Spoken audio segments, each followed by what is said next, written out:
je te parle de gens qui ont fait cette étude, les limites planétaires, qui sont des scientifiques. Ah tiens, Ah bon, super. Ils ne sont pas tous partis, les papillons. Il y en a encore un ou deux. Ça, c'était un des deux. Voilà. On vient de voir, voilà.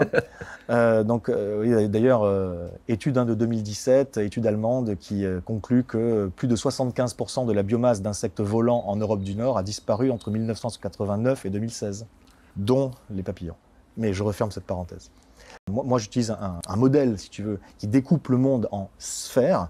Et on a des problèmes au niveau de la lithosphère, c'est-à-dire la couche externe du manteau, dont on va prendre un certain nombre de ressources, que ce soit les minerais, que ce soit les combustibles fossiles ou autres. Et là, on atteint déjà un certain nombre de limites. Ensuite, il y a l'hydrosphère et sa sous-partie, la cryosphère. L'hydrosphère, c'est l'ensemble des eaux de la planète, mer, lac, cours d'eau, nappe phréatique. Et la cryosphère, c'est l'ensemble des glaces. Bon, les glaces fondent. Et puis pour le reste, on a des pollutions, une acidification, des phénomènes d'assèchement, des phénomènes de salinisation. À tous les niveaux, si tu veux, l'hydrosphère et la cryosphère sont en très mauvais état et ça fond, les glaces fondent beaucoup plus vite que ce qu'on pensait il y a encore quelques années.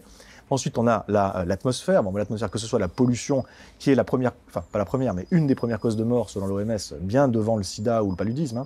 C'est 9 à 10 millions de morts par an de la pollution atmosphérique, plus le dérèglement climatique et le changement des cycles, carbone, oxygène, etc. Ensuite, on a la biosphère, l'ensemble du vivant terrestre. Alors là, c'est un effondrement. La moyenne des taux de déclin, c'est 68% en 46 ans. Même les grandes extinctions du passé n'allaient pas aussi vite. La dernière dimension du système Terre, c'est la pédosphère, c'est l'ensemble des sols. Et les sols sont en très mauvais état. 75% des sols sont dégradés, je disais, et 33% très dégradés. Donc ça, si tu veux, toutes ces dimensions-là, ça déconne un peu dans tous les domaines. On est en train de franchir des limites un peu partout. Et il faut bien comprendre que c'est le résultat du fait que notre civilisation, les activités humaines, on va dire, pour être un peu plus flou peut-être, mais les activités humaines consistent essentiellement à prélever des ressources en amont, les transformer avec de l'énergie et générer derrière des déchets et des pollutions. Et c'est essentiellement linéaire. On ne peut pas circulariser une civilisation.